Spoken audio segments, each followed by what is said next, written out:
एक दिन मेरे घर आना मेरे बाके बिहारी। एक दिन मेरे घर आना मेरे बाके बिहारी। बाके बिहारी मेरे कुंज बिहारी। बाके बिहारी मेरे कुंज बिहारी। एक दिन मेरे घर आना मेरे बाके बिहारी। जय श्री कृष्ण, राधे राधे। मैं आज आपको 12वां अध्याय सुनाने जा रही हूँ। 11 अध्याय तो मैं पहले ही डाल चुकी हूँ और इस अध्याय में हम जलंधर का विष्णु जी से युद्ध करना और वर प्राप्त करना यही हम सुनेंगे। तो नारद जी बोले, इंद्रादि देवता उन दैत्यों को अपनी ओर आते हुए देखकर भयभीत होकर विष्णु भगवान की स्तुति करने लगे। देवता बोले, भक्तों के दुखों को दूर करने वाले ब्रह्मा विष्णु शिव रूप में जगत का पालन एवं संहार करने वाले तथा शंख चक्र गदा और पद्म धारण करने वाले, आपके लिए हमारा नमस्कार है।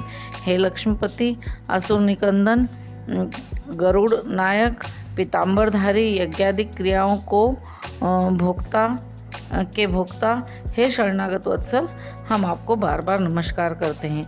दैत्यों के नाश के करने के वाले विष्णु भगवान ने जब देवताओं द्वारा की गई स्तुति से उनके संकट को जान लिया, तब वे क्रोधित होकर बोले, शीघ्र ही गरुड़ पर सवार होकर लक्ष्मी जी से बोले, देवी, ये तुम्हारा भ्राता जलंधर देवताओं को दुख देता है। अब यहाँ पर लक्ष्मी जी का भ्राता क्यों है? क्योंकि लक्ष्मी जी की उत्पत्ति भी समुद्र से हुई थी और जो ये जलंधर है उसकी उत्पत्ति भी समुद्र से हुई थी, इसीलिए वो लक्ष्मी जी को उनका भाई बताते हैं।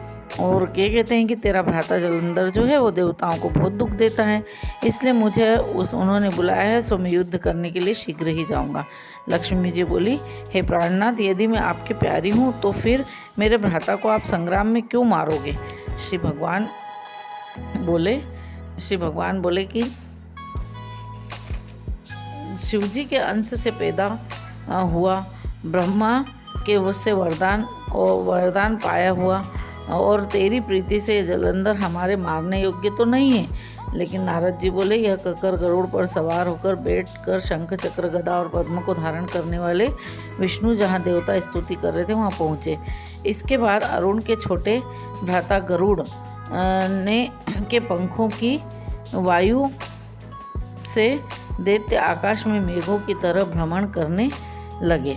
जलंधर दैत्यों को वायु से पीड़ित देखकर आकाश में उछलकर विष्णु के पास पहुंच गया और तब विष्णु तथा जलंधर दैत्य का बड़ा भारी युद्ध हुआ। दैत्य ने बाणों से आकाश को भर दिया। विष्णु ने अपने बाणों से दैत्य के रथ की ध्वजा, छत्र और घोड़ा काटकर पृथ्वी पर गिरा दी और फिर एक बाण उसके हृदय में मारा। उससे संभलकर फिर उस दैत्य ने भी बहुत शीघ्र उछलकर गरुड़ के माथे में गदा मारकर उसको पृथ्वी पर गिरा दिया।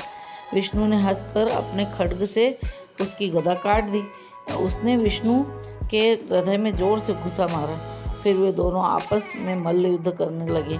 उनकी भुजा के घुसा और घोटू के मार से पृथ्वी शब्दायमान हुई, अर्थात जो बहुत जोर का आवाज़ हुई। वे दोनों बहुत देर तक युद्ध करते रहे और तब मेघ जैसी गंभीर वाणी से विष्णु भगवान बोले, मैं तेरे पराक्रम से प्रसन्न हूँ, वर मांग। तू वर मांग तो नहीं देने योग्य वरदान भी मैं तुझको दूंगा। जलंधर बोला, हे विष्णु, जो आप मुझ पर प्रसन्न हो तो मेरी बहन लक्ष्मी और अपने गणों सहित आप मेरे घर में रहो। नारद जी बोले, बहुत अच्छा कहकर भगवान, क्योंकि उन्होंने तो पहले बोल दिया था न मांगने योग्य भी वर मैं तुमको दे दूंगा, न देने योग्य भी, तो इसलिए उन्होंने कहा अच्छा। और नारद जी बोले, बहुत अच्छा कहकर भगवान सब देवगणों और लक्ष्मी समेत जलंधर के पूर्व में पधारे, यानी उनके जहाँ जलंधर का निवास था वहाँ गए। तब महाबली जलंधर देवताओं के अधिकारों पर दैत्यों को स्थापित करके पृथ्वी पर आ गया। वह देवता गंधर्व और सिद्धों के बहुमूल्य रत्नों के समान एवं उत्तम वस्तुओं को अपने अधिकार में करके तथा देव गंधर्व सिद्ध नाग राक्षस मनुष्य सबको अपने सूरपुर में बसाकर त्रिलोकी का राज्य करने लगा। इस प्रकार जलंधर देवताओं को अपने वश में करके पिता तुल्य धर्म से अपनी प्रजा का पालन कर धर्म राज्य करने लगा। नारद जी बोले, एक बार मैं उसकी राज्य लक्ष्मी देखने के लिए और भगवान विष्णु की सेवा करने के लिए वहाँ गया।